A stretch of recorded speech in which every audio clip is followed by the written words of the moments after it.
नमस्कार, आप देखना शुरू कर चुके हैं न्यूज फाउंडेशन। मैं हूं आपके साथ धीरेन्द्र। मोकामा के पूर्व विधायक बाहुबली नेता अनंत सिंह की गिरफ्तारी हो चुकी है दुलारचंद यादव मर्डर केस में। पुलिस का कहना है कि अनंत सिंह को गिरफ्तार किया गया है। अनंत सिंह के समर्थक कहते हैं कि अनंत सिंह को गिरफ्तार नहीं किया गया, अनंत सिंह सरेंडर किए हैं।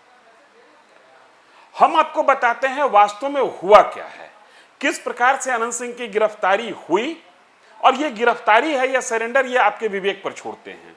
लेकिन मौकाए वारदात पर जो लोग मौजूद थे और जो वहां हुआ, वो एक एक घटना में आपको बताने जा रहा हूं। अनंत सिंह शनिवार को चुनाव प्रचार करने के बाद, मोकामा विधानसभा क्षेत्र में चुनाव प्रचार करने के बाद अपने घर बेढ़ना स्थित कारगिल भवन में पहुंच चुके थे। पूरा मजमा लगा हुआ था, उनके समर्थक वहां पर बैठे हुए थे और चुनाव के आगे की रणनीति पर चर्चा चल रही थी। किसी के चेहरे पर कोई शिकन नहीं था और कहीं किसी के भागने की कोई कोशिश नहीं थी।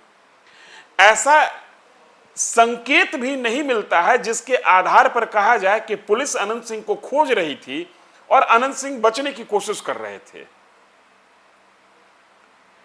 गपशप चल ही रहा था। अनंत सिंह उसी ड्रेस में थे जिस ड्रेस में वो सुबह निकले थे चुनाव प्रचार करने के लिए। इसी बीच में पुलिस की एक टीम वहां आती है जिसका नेतृत्व पटना पुलिस एसएसपी कार्तिकेय शर्मा कर रहे हैं। वहां पर पहुंचते हैं, पुलिस कहती है, संभवतः कार्तिकेय शर्मा का ही आवाज है कि विधायक जी आपको चलना होगा। और विधायक जी कहते हैं कि जी हां, चली थी यही। इस बात को समझिए, एसएसपी की टीम, जिसमें शायद जो बताने वाले शख्स ने कहा कि आवाज संभवतः एसएसपी की ही थी, हालांकि मैं इसकी पुष्टि नहीं कर रहा हूं, लेकिन पुलिस की ओर से किसी ने कहा कि विधायक जी आपको चलना होगा, और विधायक जी ने कहा कि जी हां, चली थी यही। और सिर्फ विधायक जी नहीं चले, विधायक ये है नहीं, इनकी पत्नी विधायक हैं, ये पूर्व विधायक हैं। इनके साथ इनके दो सेवादार मणिकांत ठाकुर और जितेंद्र राम भी चल दिए। हालांकि दुलारचंद मर्डर केस में कर्मवीर, राजवीर और छोटन सिंह की गिरफ्तारी के लिए, उनको पकड़ने के लिए छापेमारी चल रही है। लेकिन अनंत सिंह को पकड़ने के लिए छापेमारी जैसा कोई दृश्य नहीं दिखा, पहली बात। दूसरी बात, दुलारचंद यादव की ओर से जो एफआईआर दर्ज किया गया है, उस एफआईआर में कहा गया कि अनंत सिंह अपने समर्थकों के साथ हरवे हथियार से लैस थे।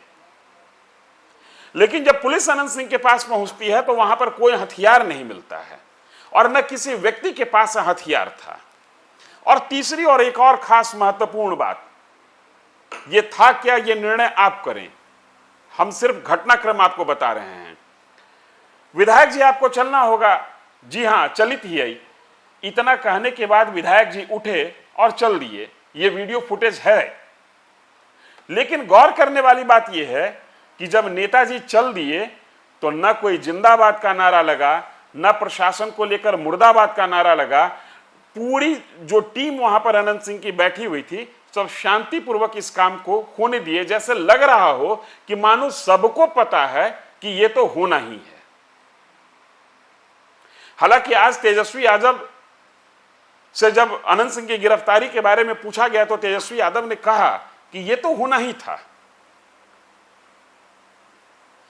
इसकी झलक 12 घंटा पहले मिल चुकी। जिस समय तेजस्वी यादव बयान देते हैं उसके 12 घंटा पहले ही झलक मिल चुकी, जब अनंत सिंह को गिरफ्तार करने वहां पर पुलिस पहुंची, जिसका नेतृत्व एसएसपी कर रहे थे।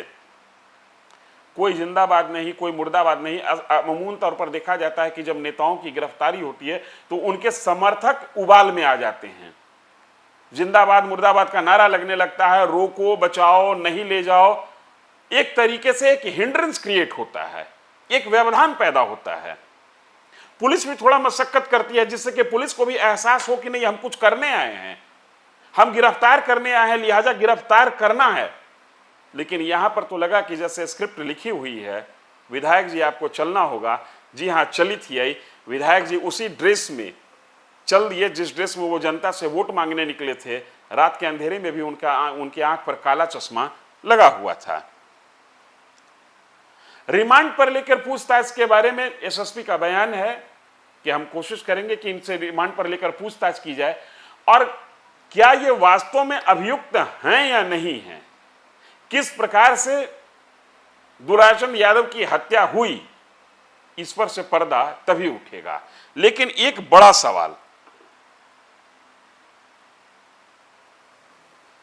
दुलारचंद यादव का पार्थिव शरीर जो दिख रहा है, जिसको गाड़ी पर लाद करके शायद अस्पताल ले जाने की कोशिश हो रही है, जिसमें वो मृत पड़े हुए हैं, गले में सोने का चेन है, बाएं हाथ में घड़ी है, धोती उलझी हुई है, बनियान फटा हुआ है। लेकिन गौर करने वाली बात यह है कि जिस प्रकार से कहा गया कि दुलारचंद यादव के शरीर पर गाड़ी चढ़ गई होगी, रौंद दिया गया, उनके पूरे शरीर पर जो शरीर दिख रहा है उसमें उनके शरीर से लेकर तकरीबन घुटने तक का हिस्सा दिख रहा है। कहीं पर भी किसी भी टायर के चढ़ने का निशान नहीं है, ना ही बनियान गंदा हुआ है। और वो भी तब जब मौसम बरसात का, बारिश हो रही थी। अगर उस जगह पर बारिश में चलने वाली कोई भी सवारी गाड़ी, कोई भी मोटर व्हीकल किसी व्यक्ति विशेष पर चढ़ जाएगा तो उसके कपड़े गंदे होंगे। हम तकनीकी कारणों से उस फोटो को दिखा नहीं सकते हैं, लेकिन वो फोटो पब्लिक डोमेन में है, आप देख सकते हैं।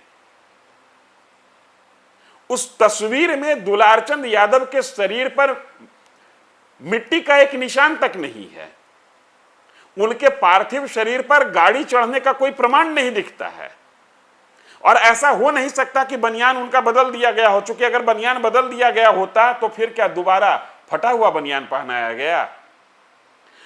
ये बात मैं सिर्फ इसलिए कह रहा हूं कि इनसे पूछताछ पर, विधायक से पूछताछ करने के बाद पुलिस कंक्लूडिंग लाइन पर आएगी, यह बात बिल्कुल सही है। लेकिन पोस्टमार्टम रिपोर्ट और बॉडी की स्थिति, ये दोनों को भी देखना होगा इस पूरे मामले में किसी भी निर्णय पर आने के पहले।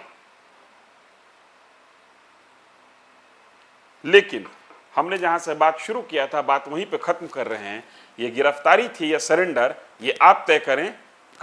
बात इतनी ही हुई कि विधायक जी आपको चलना होगा और विधायक जी ने कहा कि जी चली थी यही। इस वीडियो में इतना ही, धन्यवाद। सूरज की पहली किरण के साथ जाग उठा बिहार, हर मत बने नई उम्मीद, हर कदम जिम्मेदारी। न्यूज फॉर नेशन की अपील, 6 और 11 नवंबर को घर से निकलें, वोट करें और अपने भाग्य विधाता खुद बने।